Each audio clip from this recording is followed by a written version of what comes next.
my protection. Protection from what? Koryuken.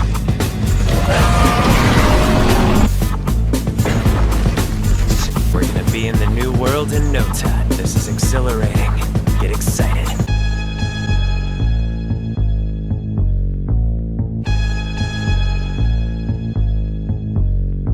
So, I've noticed a few things about Source Filmmaker, Team Fortress 2.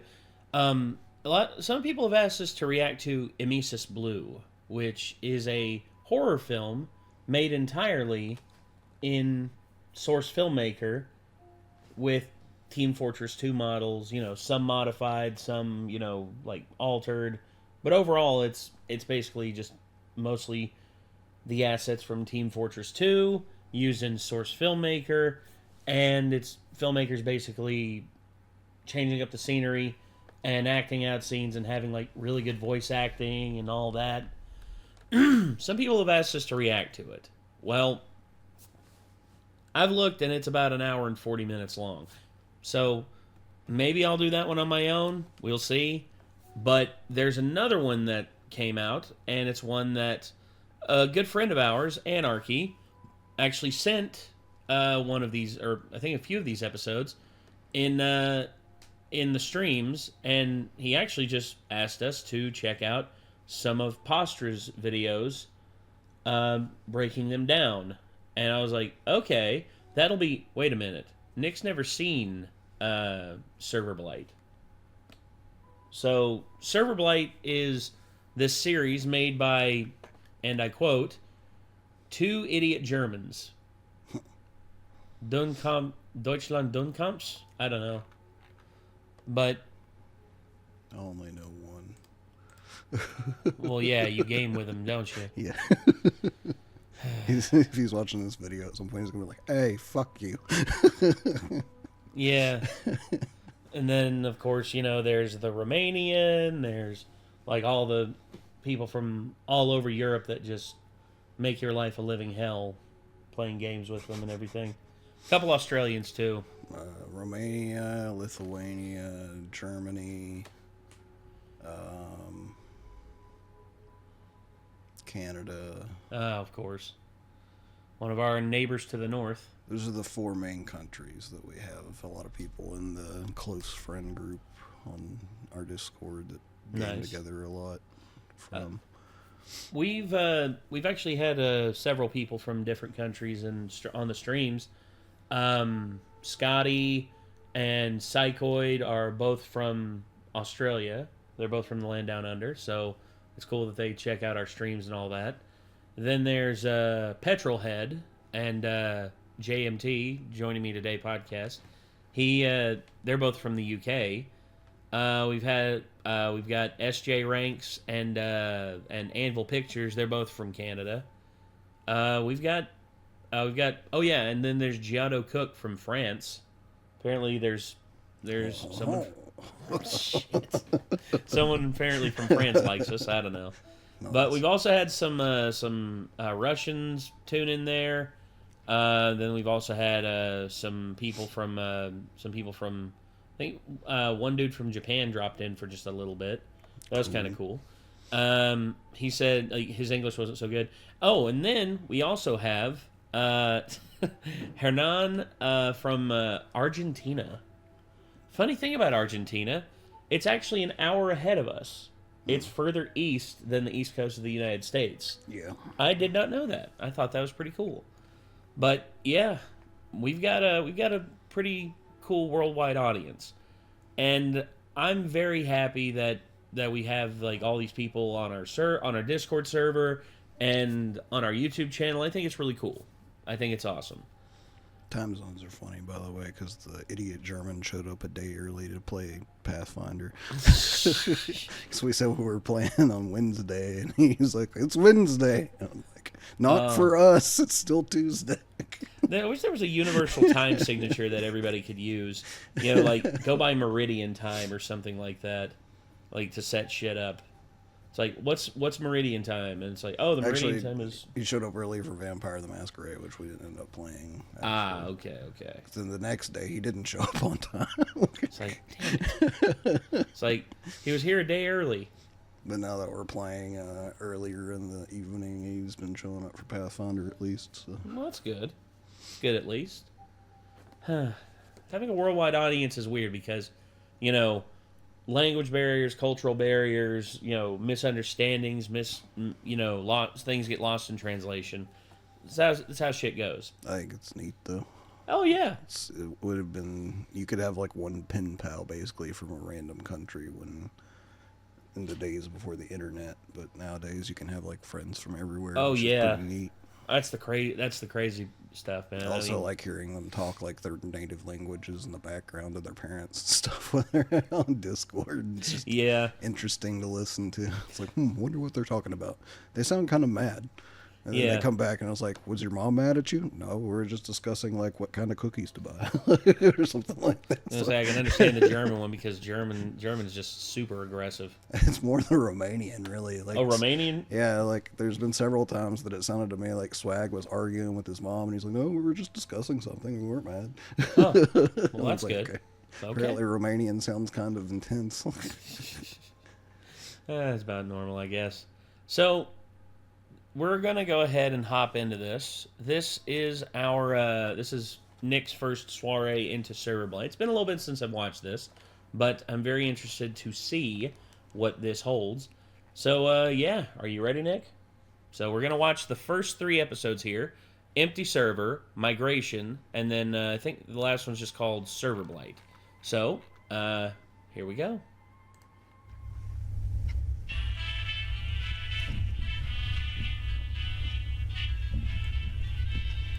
Wait, why is it doing that?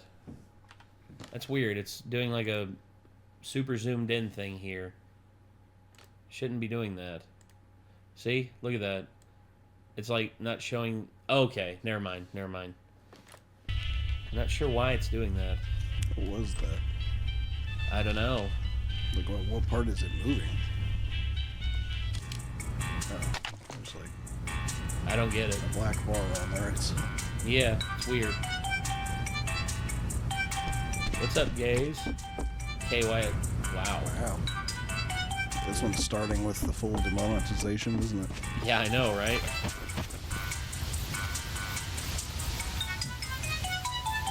Huh.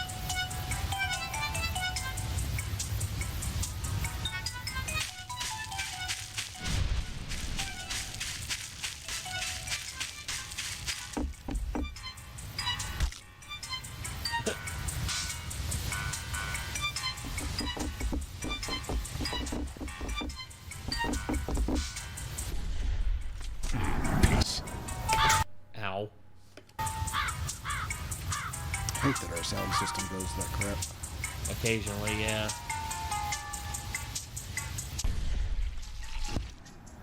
Wow.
That's...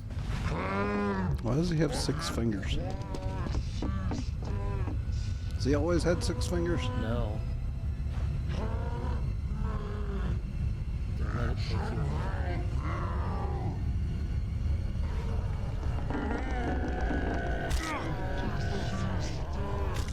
Run to the edge of the map.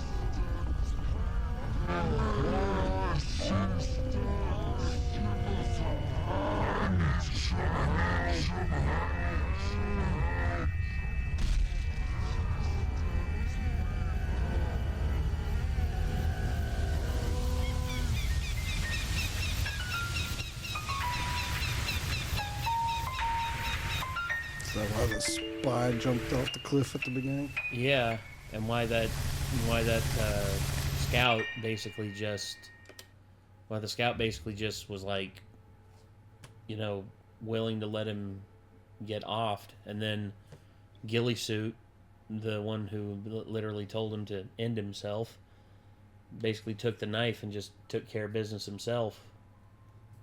And then this guy saw like whatever the hell that was and ran to the hills. Weird. I know.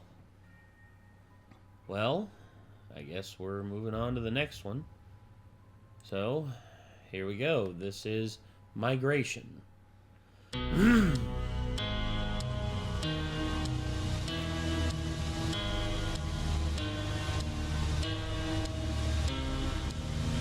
This is just right after he left.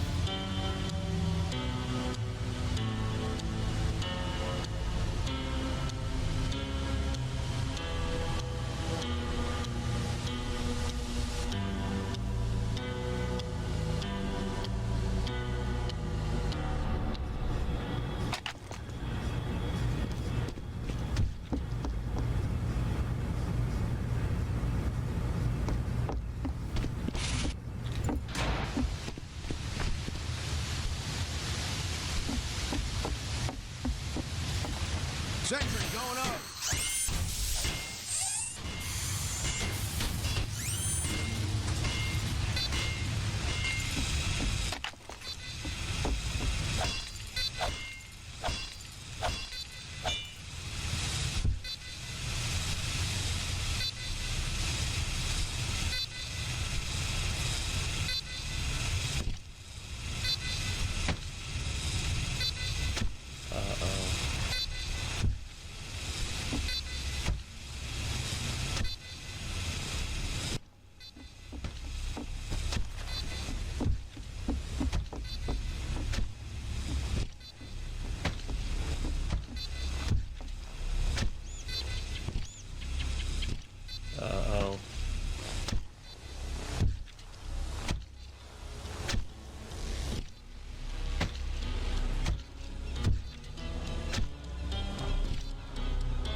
Oh, he left the game. He left right before it took him.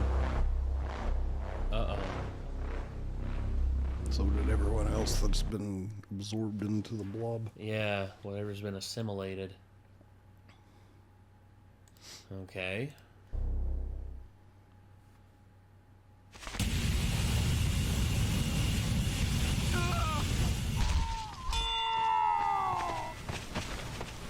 KYS? That bitch tells me KYS? Fucking pyromanes. Aaron? Go soldier. We're gonna carry this team to victory. Move out! Let's go, fuck 'em up.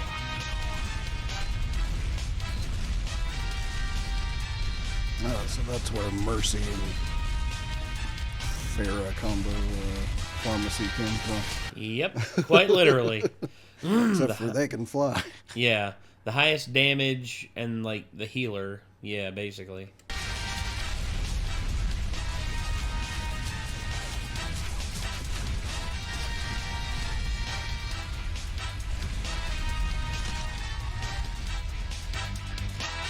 I got you, bro. Wow. I got you.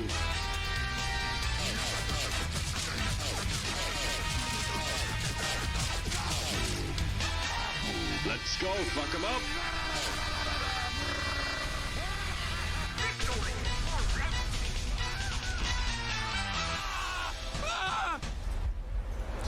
disconnects. Yeah, man.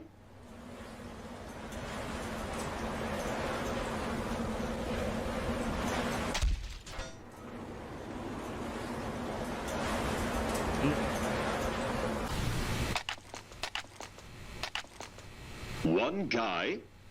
Aaron, we're gonna get stomped. No one plays these community servers, man. Let's play casual. What's your deal with casual, man?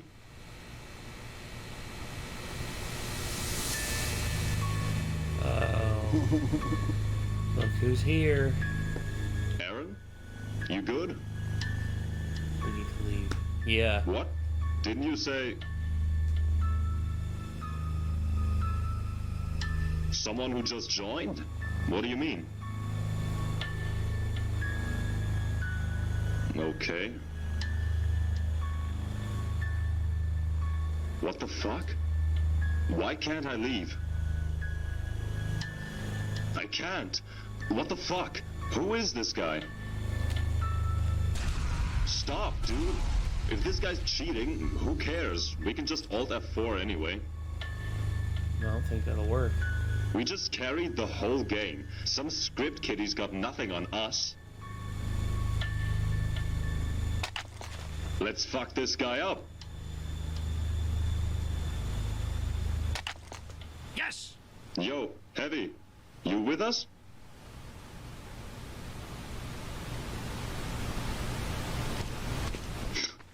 Idiot. We go together. The fuck? There's no one here. Yeah, let's keep going.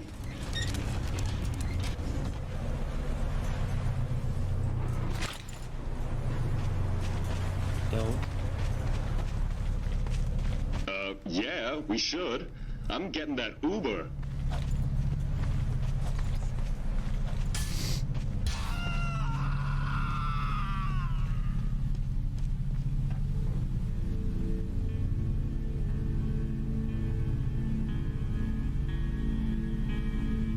What? Yeah, that's...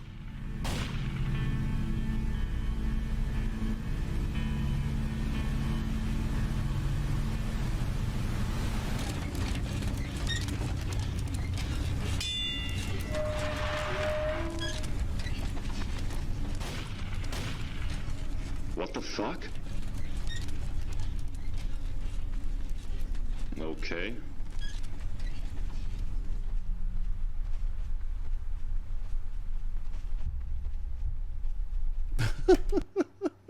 Oh god, it's a crackhead.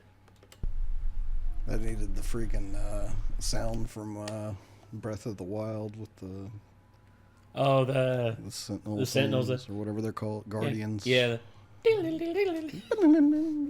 a skitter butt. Yeah. Aaron?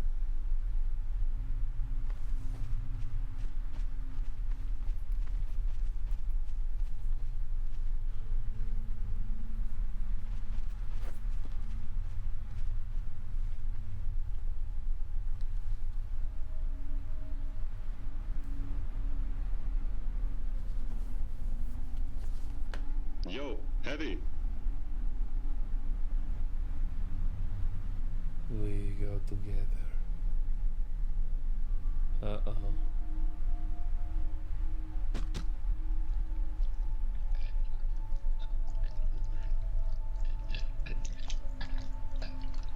That's gross.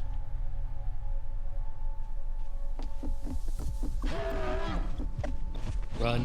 Run, run, run, run, run, run, run.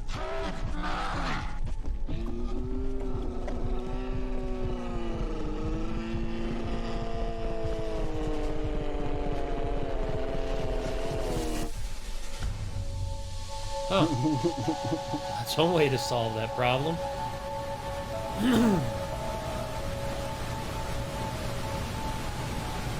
Yes. Yeah. Only way out.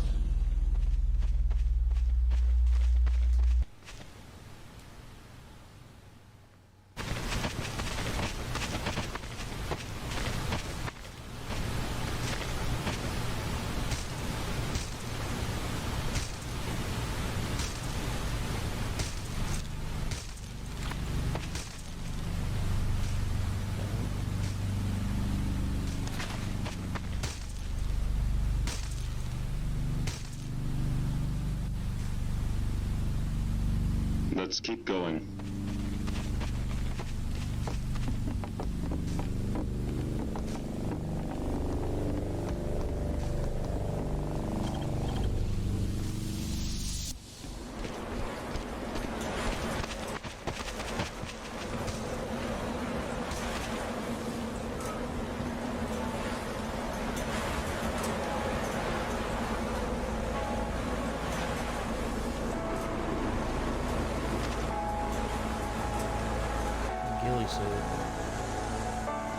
Warned him, or tried to warn him.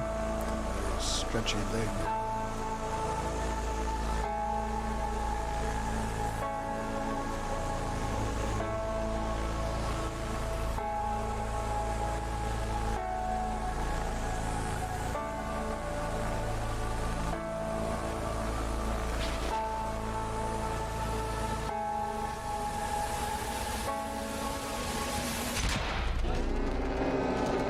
I believe.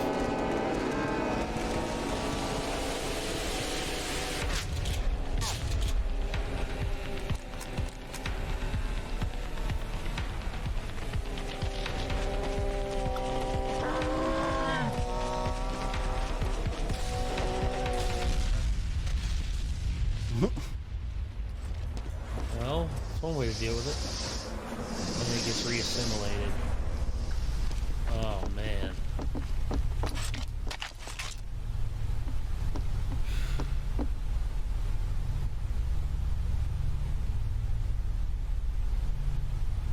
What?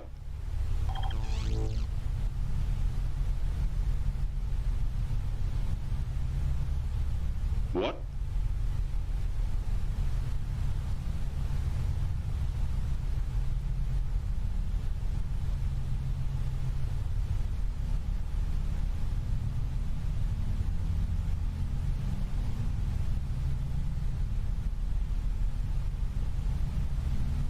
What?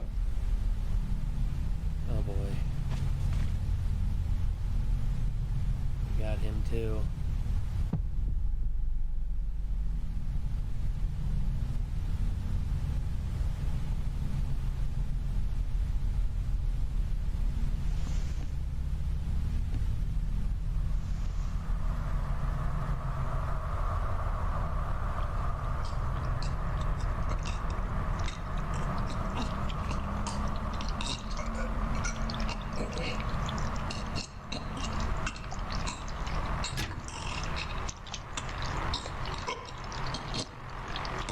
Run, man.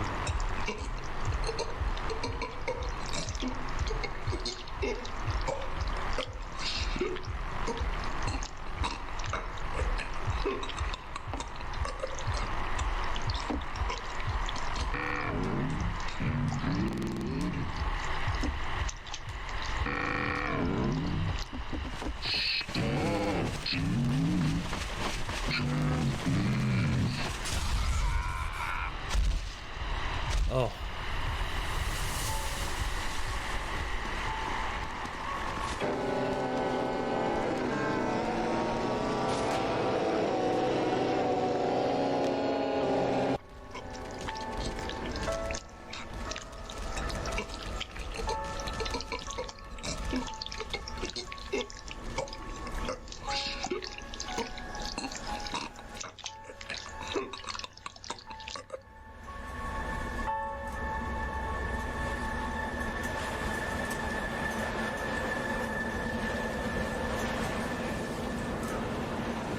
Victims.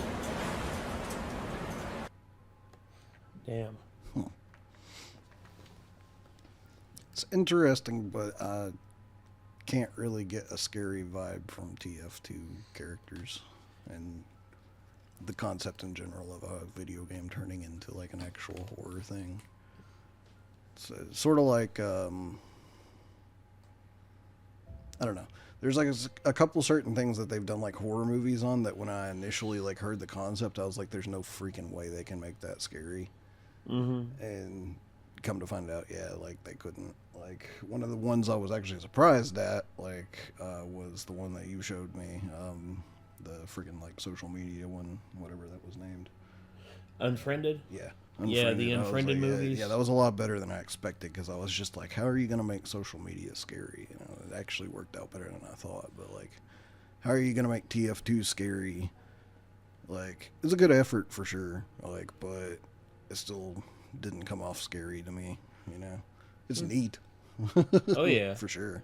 Well, this is why they keep saying that we need to watch Emesis Blue, because they say that Emesis Blue is, like, actually, like, terrifying because it's got a plot line that is more grounded than this and isn't up to, like again, I can see the body horror here, and I like it. I like this a lot. Yeah, I mean like I this said, is it's a very... It's interesting, like, for sure.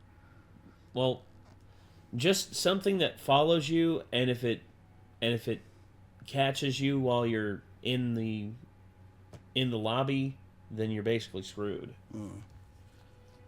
So one of the main things for me is, like, there's actually, like, a kind of a sweet spot in horror for leaving certain things to the imagination. Yeah. Because leaving things to the imagination can be one of the greatest horror tools of all time. But if you don't define enough, it can completely backfire in the other direction. Yeah. The reason this isn't scary to me at all is because I have literally no idea, like, can't come up with a single thing because it's too vague of an idea what actually happens to you behind your computer screen if this thing catches you, if anything at all. Know what I mean? Like, well, it's like I don't know if anything actually does happen to you or if it's just your in-game avatar and, like, it makes a copy of you in the game and stuff, and you're just sitting in your computer, like, behind the screen actually like, what the heck just happened, you know? When we continue this, you'll see. Well, yeah, but I'm just saying, like, for now, based off of just these 3 episodes, it's like it's so vague that I can't really find it scary because I can't actually fill in the gaps in my mind to make what could be happening behind the keyboard more terrifying than... You know, I get you. Like, or, you know how it works with other things. Like, they leave certain things to the imagination, but you fill in the gaps. Mm-hmm. But it's too big of a gap. I don't have the start and the end pieces to fill in, you know? Yeah, I get Does that make sense? Like, I'm not trying to shit on this. I'm trying to explain why it's not scary to me. That's all. Yeah, like, and like, there's plenty of horror things that are not scary to me that I still like. So, I mean, I'm not trying to say it's bad at all. Like, I'm just telling you why TF2 and this concept don't particularly spook me. I hear you. But I think it's cool for sure, and definitely like the cinematography and camera work, all that kind of stuff. Like, definitely impressive. Oh yeah. I liked. Especially there was like a shot through a window they did at a point that I was like, that was neat. Like, it was a cool camera angle. Yeah. And just the work that goes into this stuff's always impressive. Definitely. I'll just say, for me, the biggest thing for this is the fact that they're taking the tools of Source Filmmaker and the assets of Team Fortress 2, and they're shaping it into something else. And you see, if they tried to do this with, say, something like Breath of the Wild or any other IP out there, the creators will come after them. Yeah, obviously. Whereas here, where it's Valve, and Valve just has a wide open, like, community thing where they're just like, whatever you all want to do with this, as long as it doesn't involve anything like malicious or, you know, no bullying or anything like that, then we're cool with it. And it's like, that's what I love about this. Yeah. It's opening the door for creatives to do new things in already pre-established, like, properties like Team Fortress 2 and Source Filmmaker. It's always been like a cool tool that, like, anybody can pick up and play around with and do whatever comes to their mind with and stuff. And that's like Badger using Source Filmmaker to do a lot of his stuff for his videos, I think is really cool. And he uses a lot of assets from the community store and from, like, various games and all that. And I think that that's super cool. Because, like, I think, if I'm not mistaken, like, Gmod and such came out around the time that also Halo had been out for a little bit, and people were really starting to take off on making a lot of machinima because of, like, Red versus Blue. Yeah, 2006. And so, like, Source Filmmaker, like, just fueled that even further, you know, with people making lots of machinima because it was a easy set of tools for people to learn. Yeah. Well, not really like necessarily easy to learn, I'm saying, but like it was accessible and, you know, you didn't have to pay, like you're saying, like, you know, licensing and such to use the stuff available from their games and everything. So it's a neat like set of assets and such people could work with without having to know a bunch of extra stuff on top of that to make everything from scratch. Yeah. But I'm looking here at all the stuff that they're using for the Source 2 engine. So me and my buddies, I think, even at one point tried to do a little bit of a machinima project in Gmod. I don't think we ever finished it, but I do remember at some point somebody asking if we wanted to try that, and we tried to make something, and we had a good number of parts of it, but never actually completely finished it. I remember I had a script written for a Minecraft machinima that me and a friend of mine wanted to develop, and basically it involved two groups of people, is two separate dudes, or four dudes in two separate groups, and each of them, like one of them was like more of a survivalist and was like already had like a house built, and he was like, hey, where'd the other guy go? And then he sees like a random dirt patch on the ground. He like opens it up, and there's his friend. He's like, hey, what are you doing down there? I dug a hole. I don't know what else to do. Like, the guy's completely useless. And then the other two are like, one of them's a tryhard who acts like he knows everything, and then the other one's a screw up. And basically, it involves them like interacting with each other slowly, and then eventually they realize, wait, you're trapped here too? Yeah. Wait, I thought you were trying to kill us. Like, I thought you were trying to... Oh my gosh. Huh. Well, I guess let's work together. And then basically they discover the Nether. They go into the Nether. Like the scared guy goes into the Nether first, and like we see him go in, and he's like, "Where do you think the portal goes?" I don't know. But he'll be back short. He comes back through, and he's like all disheveled, and like I actually had the player models made for like him when he went in looking normally. When he came back out, and he was like covered in bruises, and like his clothes were torn up and everything. He's just like, and he takes a few steps out, and they're like, "Hey man, what happened?" And he's like, "Ah! Don't send me back in, man." It's like, what the hell was in there? You don't want to know. And just stuff like that. It was... There was also a shot that I was really proud of. It was these dudes were getting away in a boat, and they fired an arrow at him, and I did like a POV shot of the arrow hitting the one dude in the ass, and then we go back to the dude who just fired the arrow, and in the dish you hear, "Ah, fuck, God, son of a... He shot me in the ass!" And he's like, "I think I got him." Huh. Yeah, just little stupid stuff like that. But we never finished it. We got about 2 minutes of it made, and then after that it never came together. But yeah. Former times, old times. What are you gonna do? Well, ladies and gentlemen, that was Serverblight by Two Idiot Germans. The first 3 episodes, that was what was it? It was... Dang it. Now, I can't remember. The first one was Empty Server. Empty Server, Migration, and then Serverblight. Migration. Yeah, Migration and then Serverblight. So, yeah, the Empty Server, Migration, Serverblight. So, if y'all want to see more from Two Idiot Germans, then their icon should pop up right here between us. And, yeah, go ahead and check out the rest of Serverblight. We're going to check out the rest of it at a later date.